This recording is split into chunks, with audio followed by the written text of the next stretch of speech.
Bienvenidos al campus virtual de la Universidad Autónoma de Chihuahua. En este momento vamos a hablar de la ilustración. La ilustración es un movimiento de renovación intelectual, cultural, ideológica, política, legal, social. En todos los aspectos influyó durante el siglo XVIII. Pues se llamó este siglo el siglo de las luces, de ahí viene lo de la ilustración. Este periodo, que más que de tiempo se refiere a un movimiento de tipo cultural y político, tuvo características muy especiales. Predominó en este momento el libre examen, el libre pensamiento, es decir, el ser humano pensándose como un ser independiente a lo que la fe católica le había establecido en épocas anteriores. Voltaire vivió de 1694 a 1778. Fue un duro crítico del antiguo régimen del clero, ¿verdad? Cuando predominaba el teocentrismo, es decir, considerar que todo giraba en torno a Dios. Ya para esto se piensa un hombre más independiente, un hombre que puede pensarse a sí mismo. Claro, esto se complementa mucho un siglo después, un poco más, con el pensamiento de Nietzsche, cuando nos habla de que Dios ha muerto en su obra Así habló Zaratustra, o cuando define al hombre como un ser independiente, un ser que no requiere de un Dios, de un creador divino para existir, en el superhombre también de Nietzsche. Pero esta es otra época, ¿verdad? Ahorita estamos en la ilustración, donde ya tenemos bases muy sólidas sobre el hombre al margen de la religión. Estos pensamientos dan base para que se dé la Revolución Francesa a fines del siglo. Hay pensadores muy importantes en esta época como Rousseau, Montesquieu, John Locke, que hacen propuestas tan importantes como en el caso de John Locke, que habla del rechazo del sistema absolutista, pensando que son las bases del pueblo los que pueden hablar de una soberanía. Él ya menciona el término de soberanía popular. En esta época, la ilustración interfiere en todos los ámbitos.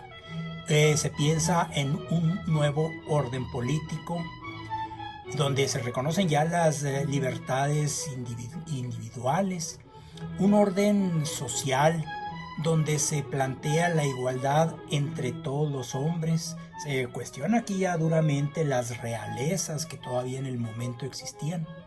Se habla de un nuevo orden económico donde se habla del pago de impuestos y donde se eliminen distinciones y privilegios. Rousseau, de 1712 a 1778 fue su vida, y hace propuestas muy avanzadas para su momento, ¿verdad? Por ejemplo, en cuanto a la ley, dice que es la expresión de la voluntad popular y que en razón de ello, la fuente de la soberanía radica en el pueblo, radica en la nación. Todo esto lo menciona en uno de sus obras importantes, su libro denominado El Contrato Social.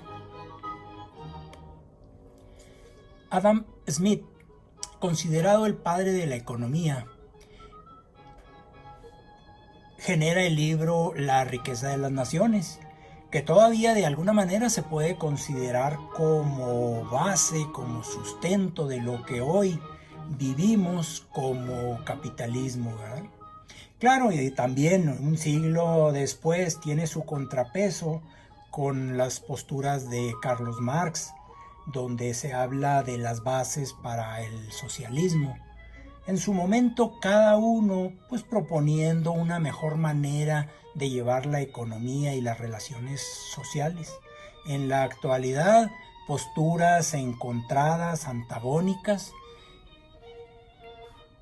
pero de alguna manera la Ilustración tuvo ese gran pilar para lo que ahora conocemos como el capitalismo. Bueno, podemos seguir hablando de autores, podemos seguir hablando de pensadores de la época, sin embargo, pues sería ya muy amplio manejarlo de manera general. Por ejemplo, Montesquieu, él propone el establecimiento de un estado, y él habla de un estado perfecto donde se puedan separar las funciones del legislativo y el judicial, ¿verdad? Los tres poderes, el legislativo, el ejecutivo y el judicial, de una manera muy semejante a cómo se lleva ahora. Me gustaría, a manera de conclusión, mencionar que la Ilustración pues fue esa etapa tan trascendente en la que surgen las ciencias, ¿verdad? Empieza a definirse el campo de estudio de las diferentes ciencias, y aquí es donde podemos entender cómo la filosofía es la madre de todas las ciencias, ¿verdad? En ese momento empiezan a separarse y empiezan a ser tan productivas y tan trascendentes en la humanidad como lo siguen siendo actualmente. Profundizar más en algún tema o en algún pensador de la época es indispensable para comprender mejor este periodo tan importante de la historia. Por el momento, hasta aquí lo dejamos.